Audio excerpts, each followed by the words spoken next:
How many piano tuners are there in Chicago? Let me walk you through how to think about this question without using search engines or asking others. Why ask this question? Because this single question can clearly distinguish between two types of thinkers.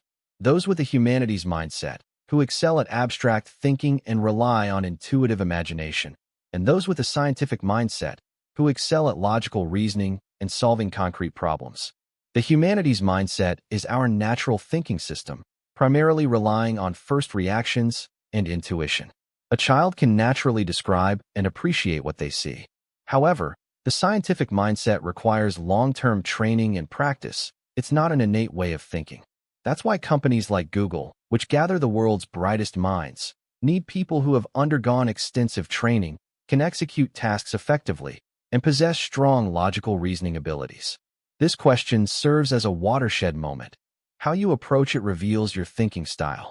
Most people panic when faced with this question.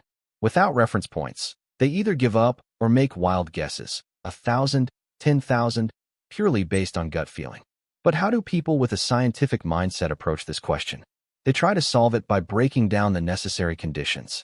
For example, first, they need to know Chicago's population to establish a general range. They need to know what percentage of people own homes, as renters are less likely to own pianos. They need to estimate what percentage of homeowners have pianos, perhaps 2% or 5%. After all, a piano is a major musical instrument that not everyone can afford.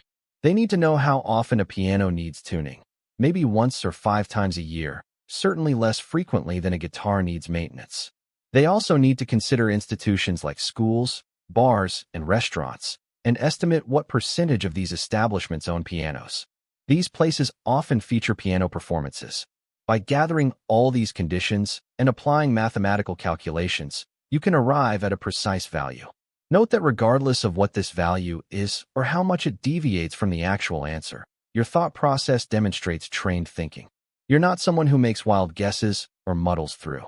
Any deviation only shows how rigorous your thinking is, and this rigor can be improved through further training. Google won't hire people who lack this fundamental way of thinking.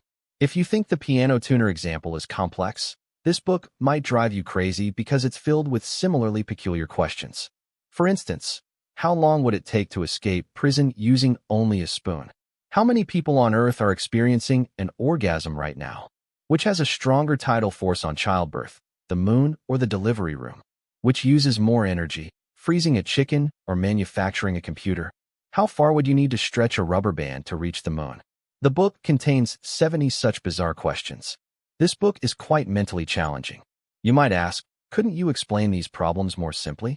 I wish I could, but it's impossible because this thinking method values the process.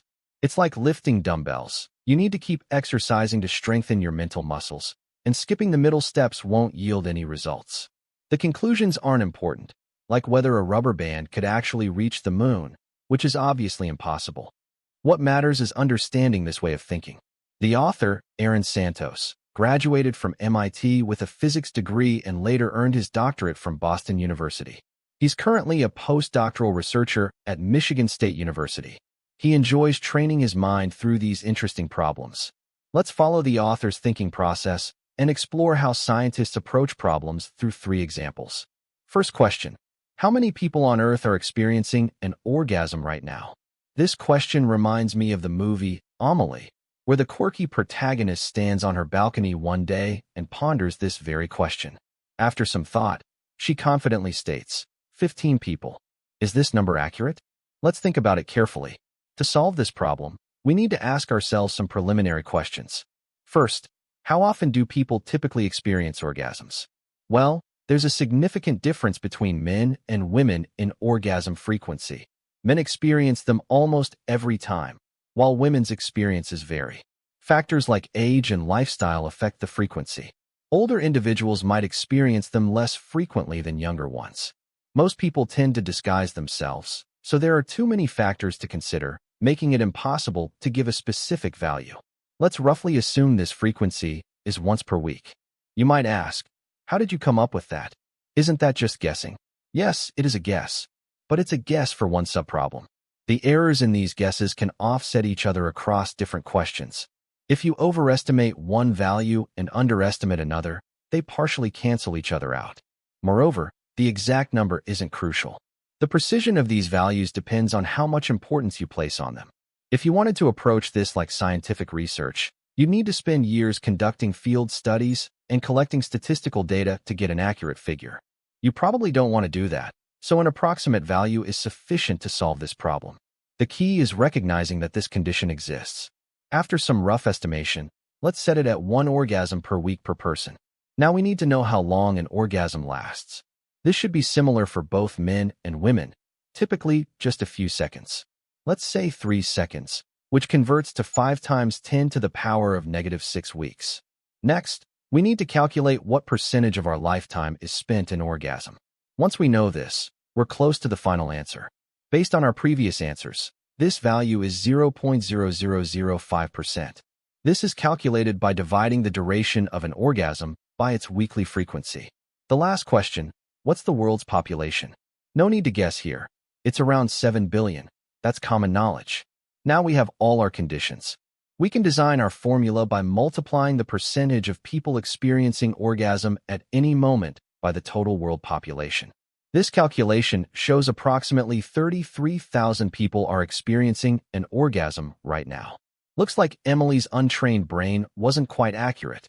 Through this problem, we can identify the general problem-solving pattern. First, understand the background of the question. You can't solve problems in a vacuum. You need to know the origin and context of each question. This is crucial, understanding not just what but why, and knowing where your ideas come from, rather than claiming everything as original like Weinstein. This is a key aspect of scientific thinking.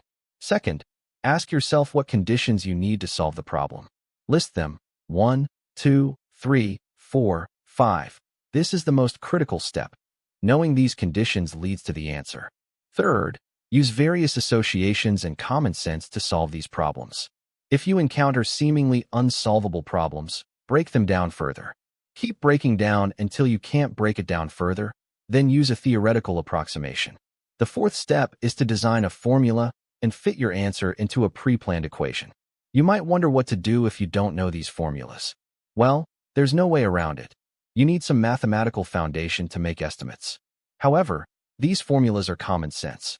If you've completed middle school, you should be fine as they don't involve higher mathematics. The fifth step is calculation, which you can leave to a calculator. Following these 5 steps for any problem will lead you to a definite number. It might not be perfectly accurate or reliable, but that's okay. If you can solve problems this way, you've developed scientific thinking. How many tea leaves would it take to brew a good cup of tea using Boston Harbor as a teacup? Let's follow our steps. First, we need to consider why this question is being asked. What's the background? Why brew tea in Boston Harbor? This stems from a famous event in American history, the Boston Tea Party. This event was a crucial turning point that ultimately led to the American Revolution, marking the beginning of a chain of significant events. The Boston Tea Party has an interesting connection to trade.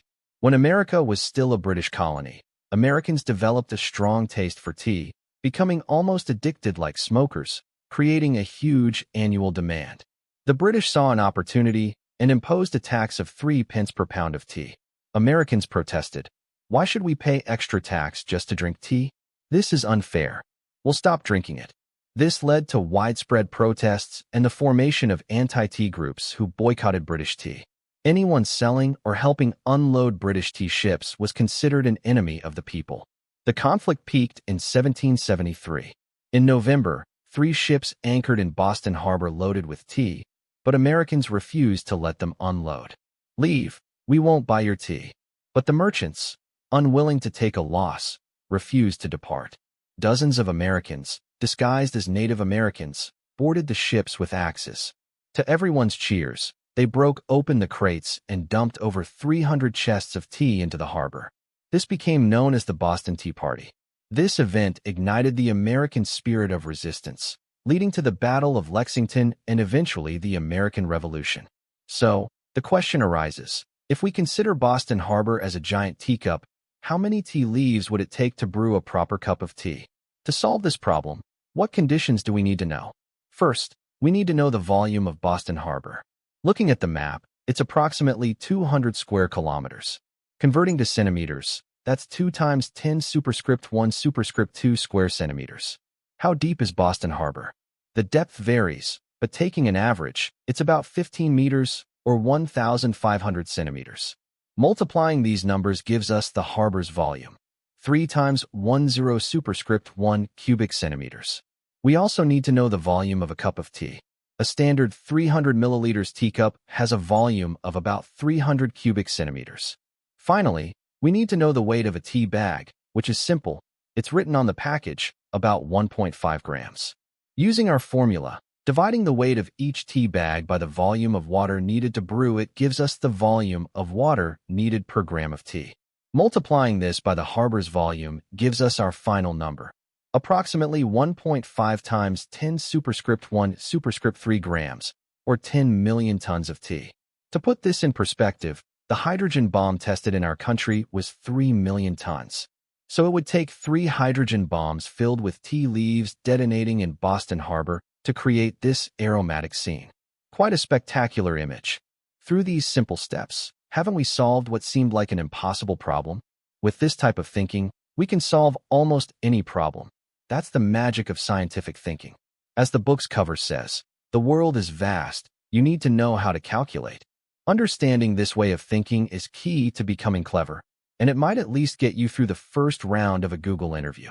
Let's tackle another problem while we're at it. You know Spider-Man. In the movies, he swings between buildings by shooting webs. But where does all that web come from? It seems his mutated body produces it. Unlike Superman, who can fly without explanation, Spider-Man appears to follow the law of conservation of energy. So here's the question. If he converts all his daily food intake into spider silk, how much would he need to eat? Let's use our previous approach to solve this problem. What conditions do we need to know? First, we need to know the length of web Spider-Man shoots. From the movies, we can estimate each strand is about 20 meters. Next, we need to know how many webs he shoots per day. If each web requires 20 meters of silk, he needs to shoot 80 webs to travel 1 mile. We also need to know the thickness of his webs. In the movies, they appear much thicker than real spider webs, about 1 centimeter. Finally, we need to know the density of spider silk. A quick internet search tells us it's 1.3 grams per cubic centimeter. Okay, with all our conditions met, let's design our formula using the square of the web thickness. Multiplying the length of each spider web strand by its cross-section gives us the volume of silk produced each time. When we multiply this volume by the density of spider silk, we can calculate the weight of each web. Multiplying this by the total number of webs gives us the total daily weight of spider silk produced, which comes to 210 kilograms. According to the law of conservation of energy, Spider-Man would need to consume the same amount of mass to produce that much web. This means he'd need to eat 210 kilograms of food daily. If a 10-inch pizza weighs 210 grams, he'd need to eat 1,000 pizzas just to fuel 1 day of web slinging. At $30 per pizza, that's a $30,000 daily food bill. No wonder he's considered one of the poorest superheroes. These 3 examples clearly demonstrate this analytical thinking approach. While the process of gathering conditions and calculations may be complex, once you have the right conditions, the rest is common sense. Most of the data can be found online. However, the internet can only give us direct answers. When it comes to solving unknown problems, we need to go beyond that. It takes human brains to pose questions and design formulas. Computers can only execute commands, not ask good questions. That's why it's always worthwhile to keep training our brains and maintain our unique human capabilities. I've shared just 3 examples, but the book contains 70. The author poses fascinating questions, and I'll skip the reasoning process to quickly review some answers that might surprise our intuitive thinking. This will help us better understand the difference between scientific and intuitive thinking. First question, how long would it take a monkey to type out Shakespeare's complete works? This comes from 19th century evolution pioneer Thomas Huxley, who used it to defend evolution theory. He argued that with enough time, evolution is random, and even the conditions necessary for human reproduction could occur randomly, just as a monkey randomly typing could eventually produce Shakespeare's complete works. The calculated answer? About 4 to the power of 6 million days. This number is so large it would take 5,000 pages just to write it out in full. One wonders if Huxley ever calculated this himself. Another question, how long would it take to read every book in a library? Take the Library of Congress in Washington, D.C., with its 1.2 times 10 to the power of 8 volumes. Reading 2 books per day, it would take 160,000 years.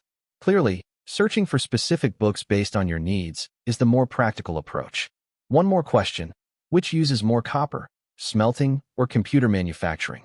While intuition might suggest computers, given their ubiquity, calculations show computer manufacturing uses 500,000 kilograms of copper annually. Female lobsters consume about 2.2 million pounds of turtles annually, making them the primary consumers of turtles. Let's consider another question. Which contains more energy, hamburgers or atomic bombs? You might think it's obviously atomic bombs. However, calculations show that just the energy contained in McDonald's hamburgers sold in 1 year equals the energy of 70 atomic bombs. The results from calculations often vastly differ from our initial intuitions. Juan Weigang, an author on Dideo platform, wrote an article specifically about the difference between scientific and literary thinking. He suggests we're undergoing a major shift from literary thinking to scientific thinking. What characterizes literary thinking? He explains that literary people discuss things through expressions of sentiment. Sometimes they praise, sometimes they condemn, sometimes they express anger, and sometimes they advocate. But essentially, they're always expressing one thing. How could it be like this? These judgments gradually form one's values. Scientific thinking, however, pursues truth. Scientists don't discuss good or bad in isolation or dwell on worries. They prefer to analyze pros and cons, making choices based on careful weighing of benefits and drawbacks. They believe that few things in the world can make someone better off without making anyone else worse off. Most actions come with both advantages and disadvantages, neither of which are infinite. Literary thinking remains in an era where any good thing brings overwhelming joy. They simultaneously claim money is worthless while saying friendship is priceless. They say life is invaluable while claiming love is worth even more. After cost-benefit analysis, scientific thinking demands compromise, but literary minds prefer dramatic, all-or-nothing scenarios and plot lines where everything is at stake. From this perspective, there's a significant difference between literary and scientific thinking. While one advocates for a shift from literary to scientific thinking, others promote the opposite. For instance, Daniel Pink, in his book, A Whole New Mind, argues that the future belongs to the arts, as humans seek new experiences and art forms, suggesting that purely scientific thinking might become obsolete. My reflection is that both types of thinking are necessary. Lacking either one makes a person seem peculiar. With only scientific thinking, you might speak facts but appear unsympathetic, and nobody will listen. With only literary thinking, you might become overly sentimental and confused. I believe the best approach is to think scientifically but express yourself in literary language, making one appear well-rounded. To summarize, this book shows us the scientific approach to problem-solving in 5 steps. First, understand the background and context. Second, gather the necessary conditions to solve the problem. What conditions do you need to know? Step 3, clarify the answers needed for these conditions. They can come from common knowledge, research, or even estimates if necessary, but you must have specific values to work with. Step 4, design the formula and plug in your conditions.